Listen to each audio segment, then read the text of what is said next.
years, he was the world's richest man, and he could have kept it all. But Bill Gates believes in giving back. The Microsoft founder has become one of the world's greatest philanthropists, and his Bill&Melinda Gates Foundation boasts nearly $34 billion in assets, making it the largest charitable foundation in the United States. A significant portion of its funds go to the fight against HIV/AIDS, an issue Gates has worked on for some time. In 2008, he paired up with Bono's Red campaign to raise money and awareness for the pandemic. And this week, he's played a key role in the Vienna 2010 AIDS conference, where he said he believes the world is moving closer to an effective vaccine. Giving back in the biggest of ways, Bill Gates is your connector of the day. I wanted you to consider the numbers. AIDS has killed 25 million people since the pandemic began 30 years ago, and there are still 33 million people around the world living with HIV/AIDS. And to date, there is no cure and no vaccine. Well, you asked to hear from him, so today your connector of the day is Bill Gates, who explained to me just how far we've come in the battle against HIV/AIDS. Well, what's amazing is that we've scaled up to over 5 million people on treatment. And that's a huge increase. It's based on a lot of generosity, a lot of good execution.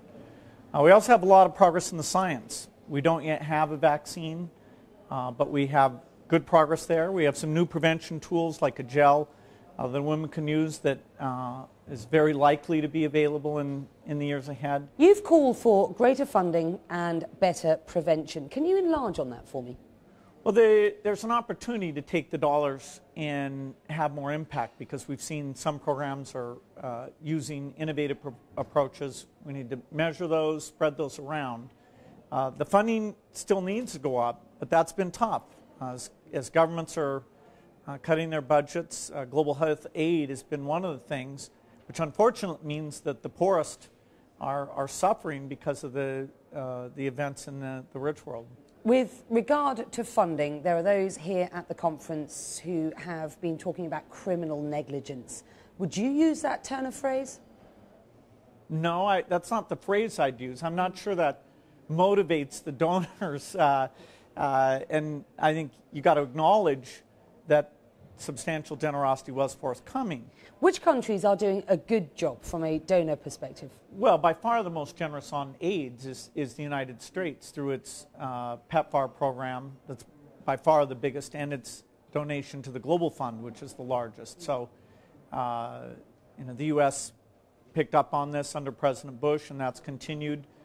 There are people who are unhappy that it's not increasing much now because the overall global health budget has not been increasing much. And, I know those dollars are very successful, so certainly in the U.S. I'd tell the success story because I do think this is money well spent. Let's talk about vaccines. In 2005, I think I'm right in saying that you said that you would eat your hat if a vaccine were developed in the next decade. Are we any closer to getting a vaccine at this point? Yes, we are much closer, and I would love to eat my hat if we had a vaccine out in 5 years. The best case is probably more like an 8-year time frame, and even that is not necessarily what will happen. Nobody knows for sure, but we understand the virus far better. We have some new antibodies. I was sitting with a group of researchers this morning, and it's very exciting. So the fact that a trial had some effect is good. We're on it.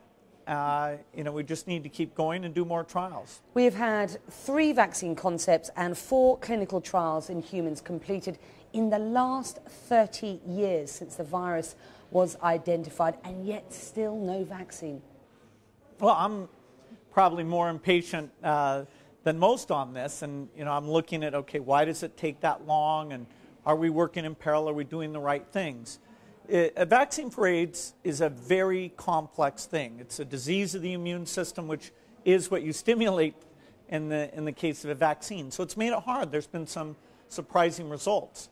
Some of those that now have been surprising on a positive side. The third trial we did had some effect. The second one looked to confusingly even have a negative effect. So taking the information from the trial that completed in 2009, there's about 3 or 4 trials that will get started in the next few years, and they won't take as long. They're designing them to be more like a 3 or 4 year time frame, and the data from that will let us do another round, and that's where you get kind of the best case. If you could just do 2 more rounds, you might have something that would have substantial effect. MM has written to us and asks, if the vaccine were to be available, who would get access to it and who would control it?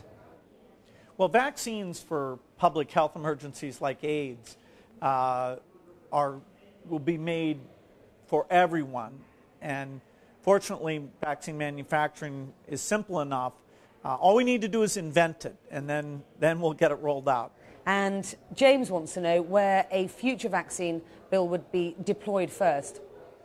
Well, there'll be trials to prove it out, so you'll have participants in the trials. But once you had a trial that proved that its safety and effectiveness was very strong, then you'd make it available worldwide. The places where it has the greatest impact are where you're at the greatest risk, which includes Africa and a lot of other communities around the world. But it would be available to anyone who wanted it. And Anna wants to know, what is more satisfying, being able to give so much money to a cause like this with your foundation, or creating Microsoft?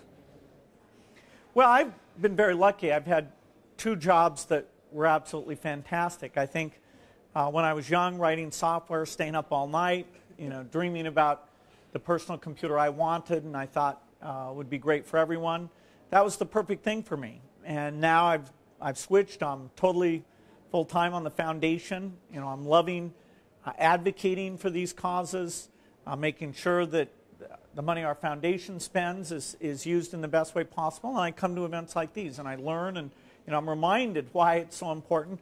I love doing this work, and I'm doing my best and enjoying it.